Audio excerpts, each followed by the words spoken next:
kind of scary because we thought maybe we were left way out somewhere with that train.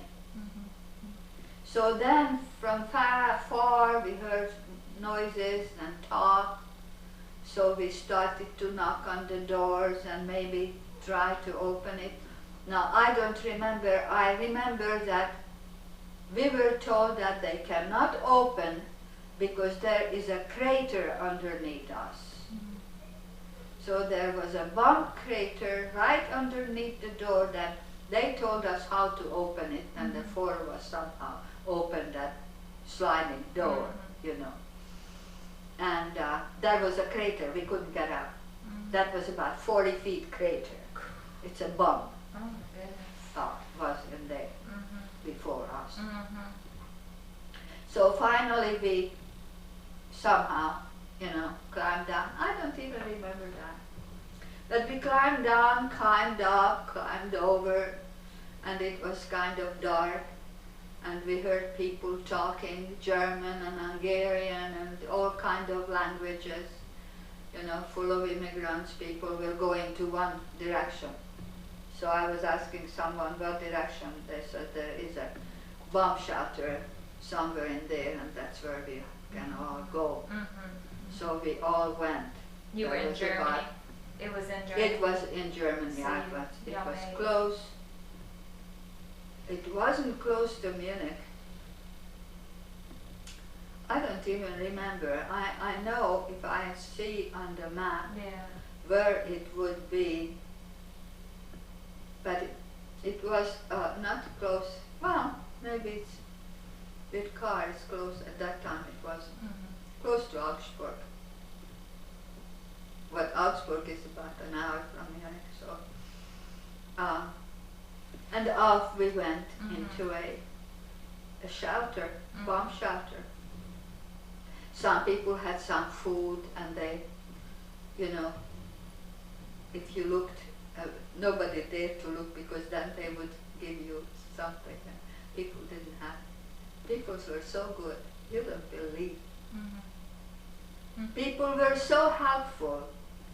They were able to give the clothes off of their shoulder to someone who are worse off them, all along the way.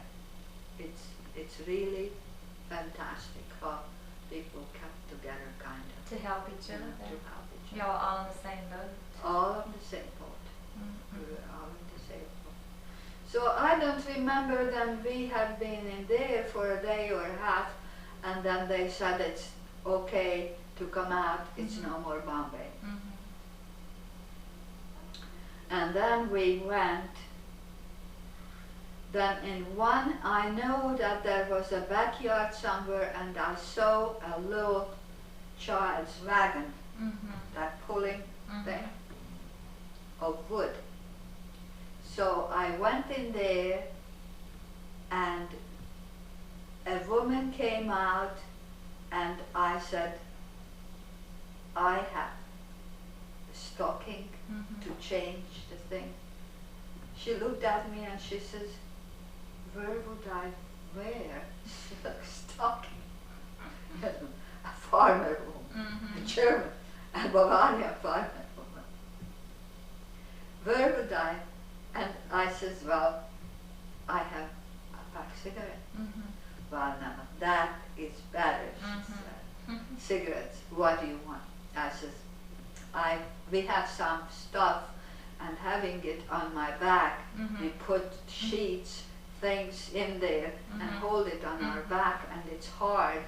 So I think we could maybe, four of us, put it on it. You know? Well, she says, I can't give that for one package of cigarettes.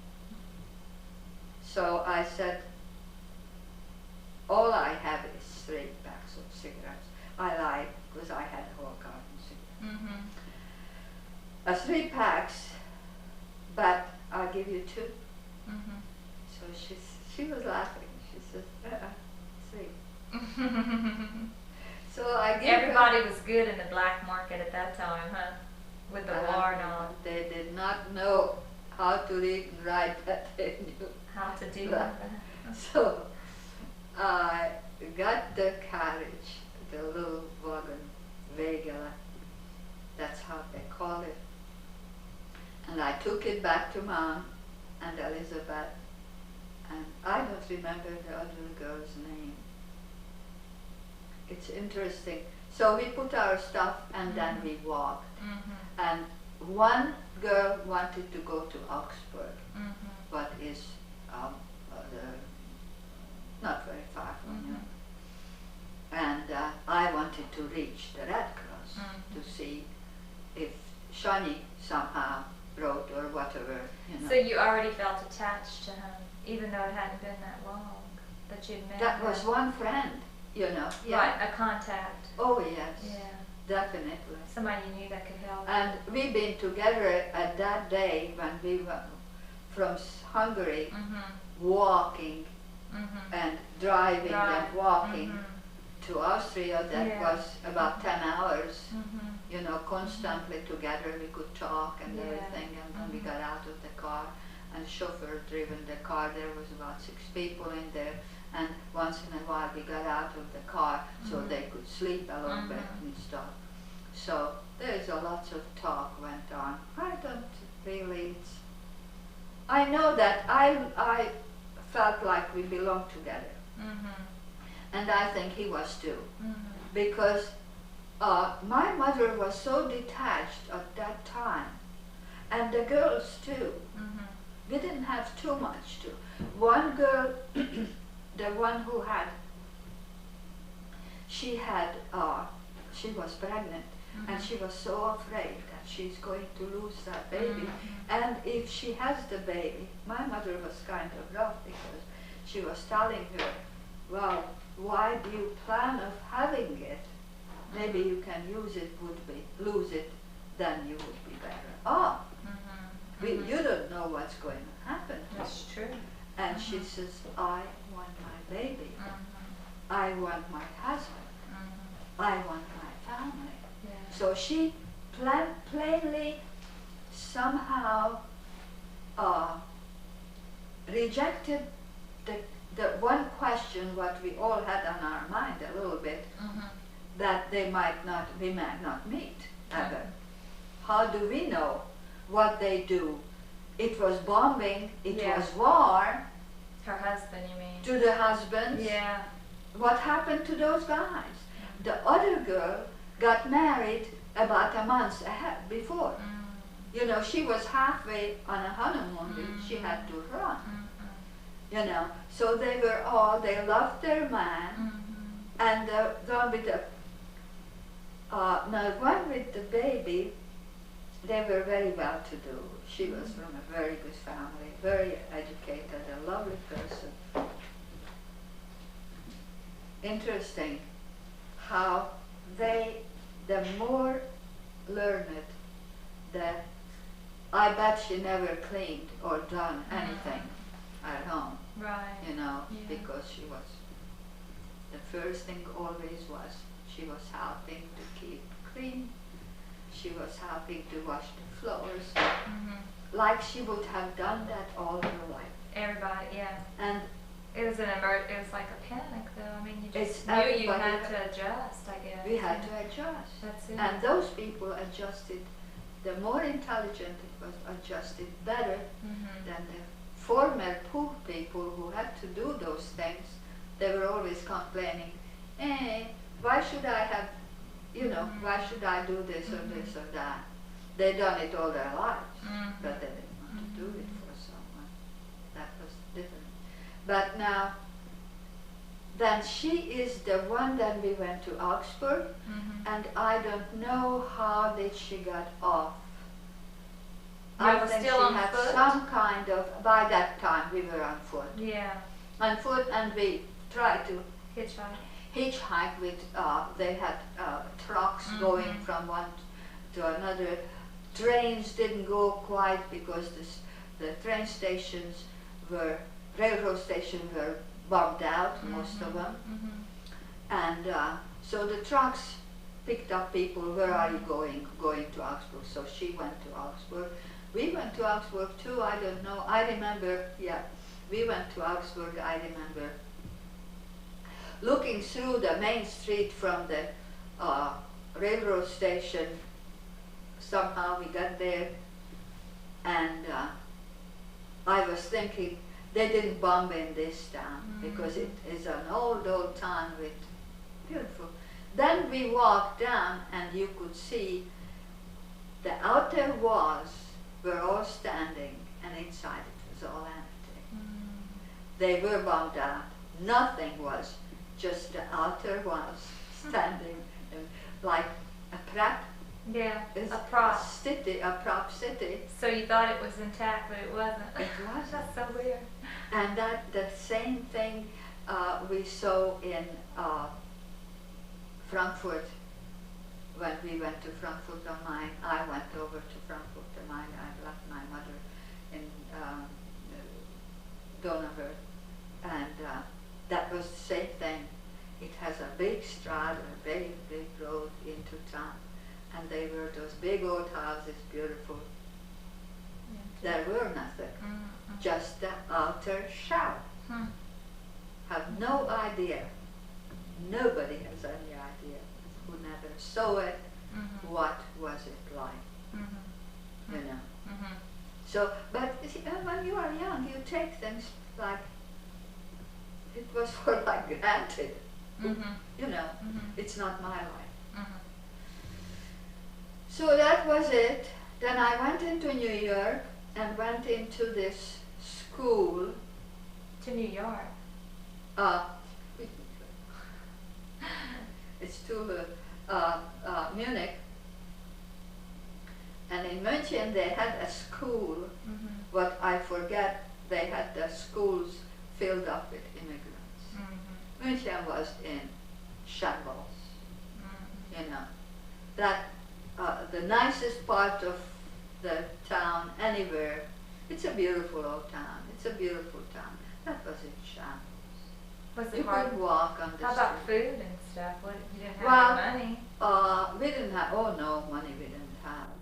But we still had a couple of cigarettes, and it's not, by that time I think we didn't have anything but, what was it? They had open soup Kitchens and kitchens. stuff for people passing by. Now in Munich it was okay, Red Cross, I was home. Oh yeah, You know. you felt it. And I was home in there, but I didn't have my Red Cross pass. I don't know what did I do with that Red Cross stuff. But I knew someone Oh, who that's knew it. me. Right, from Yeah. having worked with So them. we worked all over the place. So and they knew who was where. That girl who was with us and was pregnant found her husband the same way I found. And one of my friends was telling me that she had in her possession 2 platinum cups with saucers, all platinum cups in her little bag. I didn't remember but she was always holding her stuff. So we all did. So I didn't know that she had them. And they went over to Switzerland because you had to have at least 1 pound of gold with you, or the same amount of money in American money or franc, you know, Swiss franc. So what is equal a pound of gold? Kilo, that's 2 pounds. Yeah. So they had this things. So they went over to Switzerland, and they stayed in Switzerland, found jobs and stuff like that. And Switzerland was entirely out of the war. Never, they just didn't let anybody in who did not have money. So there was no immigrants to go to Switzerland. You couldn't walk over any of those mountains or something and get in there without money. So we didn't have that. But then I got Gyarfas' name, and I told them to match it up when I come back. They didn't have a job for me or anything, but I had some dry zwieback and all kind of dry food. They had given me sea rations, a few boxes and things. So I got on the train and we ended up in Donauwörth. And is that where your mother was not with you at that time? And mother was not with me. Mother was in Donauwörth. Oh, so you went back to Donauwörth. So I went back to Donauwörth and I gave to the lady who gave us a room, a couple of sea rations and everything. And my mother was sewing for them and stuff. And we settled down at Lily was the girl's name, my age, maybe a couple of years younger, Schaefer Lily. I'll never forget her. She fell, and then I went to the military government in town in Donauwörth for asking some job. I speak German and Hungarian. They had lots of Hungarian about 10 miles away, down the road, in one of the towns, and they had the horses.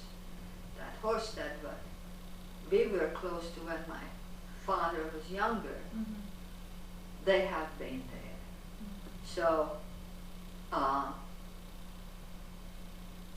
said I would translate, and I had some.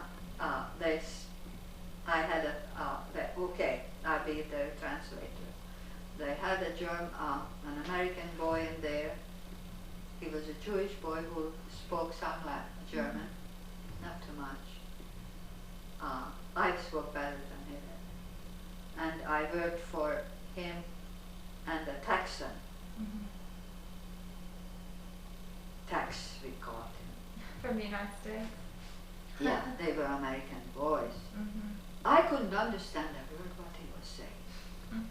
I just looked at him and he says, that one doesn't understand me. Don't understand me or something. You spoke English though, too? I spoke English. I learned English in school. That's why I went to the Americans. Right. Because I wanted them to give me a job because the Germans didn't even give us any cards, you know. They had ration cards. Yeah. And they didn't want to give us any. And the people where we lived, they fed us. And now that since I was in Austria, I was back in München, and I came back and had all those food and everything with me. But that's where I you go ahead and work with the American military government. So they had those little military governorships in every county, every bigger city. So Donauwörth was one of those counties where they had a county seat in there. And the captain named Kruglinski, I never forgot his name, he got married in England while he was in England. He was an American captain. And he married an English girl. And he said she is going to come and visit him, his bride. And I cooked that's the first time since the whole war, fried chicken dinner. I said to my mother, I thought I'd never received fried chicken in my life. So you were cooking for this? I was baking fried chicken for the Captain Kruglinski's wife and the thing, because they had a Polak cook. And that Polish cook, the poor thing, was never a cook. He just didn't know what to do. And I don't know why did they hire the Polish cook. Anyway, I made it sure that in those quarters where they lived, that was officer quarters and everything. I put in everywhere a Hungarian girl, they know how to clean and do. They were terrible things in there, you know. They didn't know how to do things and clean up. They had a beautiful home. They were some big SS captain's home they took over. And I'm sorry to say, but I had to get all those Polish people out of there.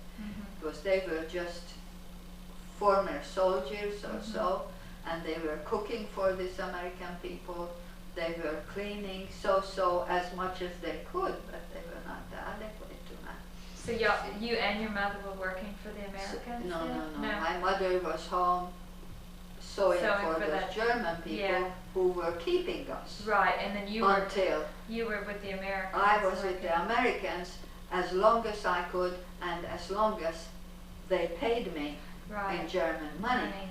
I wanted to have American money, but they couldn't give me any American money because you could not even use regular dollars. They have those GI dollars. I don't remember what was the name of it. Yeah. Anyway, but we had food, so who cares? Yes, that's right. Yeah. So I was working for them, and while there was nothing to translate, then I've been working in the house and looking over everybody that they have regular jobs. They have their tables clean. I got the tablecloths and everything washed, let them, do the jobs, and I gave jobs to everybody.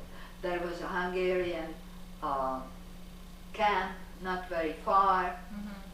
I opened up a practically a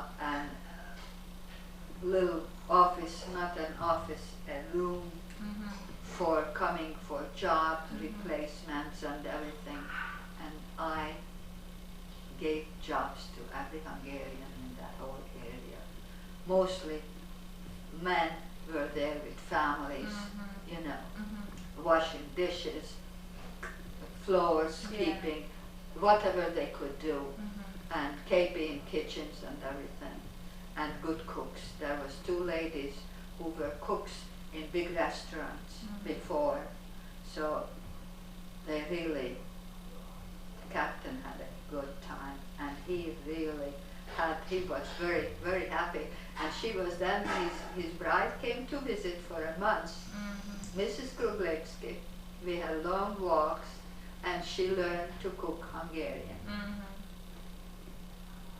That was a nice time in there. And then, where was Shani all this time? Then, one day, this wasn't last too long, but then Shani, then I got a letter from the Red Cross. I got a letter from the Red Cross that Gyarfas Sándor doctor is alive and kicking, and he is in Munich. Oh, and he just came up to Munich, and he's coming. He was a prisoner of war, though. And he was a prisoner of war. His friend went to Munich, but he was a prisoner of war in Bad Aibling. That was the name, Bad Aibling. Oh, about 25 miles from. That was Germany too. Germany. From Munich, 25 miles. He was an 40 miles. An American prisoner of war. He was in an American prison. He was an American prisoner of war. What they didn't have these prisons, but the foreigners, the Germans, they sent up to big camps. But the other nationalities who were in Germany as immigrants and was taken, he was taken by the Germans. And when he came up, he was telling this guy, this one. We were all together working for the Germans because we were not soldiers, didn't want to fight against the Western allies, So they were free in a way, but they had, because they were in Germany, they had to be POWs. There was no two ways about it. So they gave them rooms in different farmers, in city. German families had to take one or two guys or give him a room or whatever it is. And that's how he lived on a farm in there until my captain wrote a letter to his captain that he's going to get married and found me and he can come with me. Oh, okay. But, so that's how it came. The paper, the Gyarfas is there, and Gyarfas is in Bad Angli. Now, so, Olgi and me, Olgi was a Hungarian lady. She lives in New York now. Nikki knows her. She's about 86 now. And Olgi and I went to see Gyarfas. And we found Gyarfas in a restaurant, smoking his head off, in a million thick smoke, playing cards with other guys, because they had nothing to do, they couldn't go any place, because practically they have been POWs, but they had to go every week into the headquarters, tell their names and so on, where they are, and get rations. And they gave them lots of sea rations. They were happy. They blackmailed back, marketed with the food because there was no food nowhere, and they lived in there. So I got to Gyarfas. We slept over with Olgi, and it was kind of funny because we slept in that farmhouse, you know, and there was no clean linen. I don't know who the hell slept in that linen before, but it smelled kind of. So I said to Shani, listen, Shandor, this smells. He says, we all smell. You guys can't, instead of no clean linen, he says, I didn't see clean linen since I left home. And that, he wasn't impressed. And he wasn't impressed, and he was kind of hurt. So Olgi was kind of pushing me, and she says, well, leave it alone. We sleep as much. So we put our little coat down on the pillows, and then we lay down. And we slept very well. And so next, I was telling Gyarfas what is he doing and everything, and Olgi was with other Hungarians. Anyway, Gyarfas got me in a corner, and he says, we are here all together alone. I'm glad you didn't go back to Hungary, and we don't know what you're going to have or what we are going to have, and we can't go back.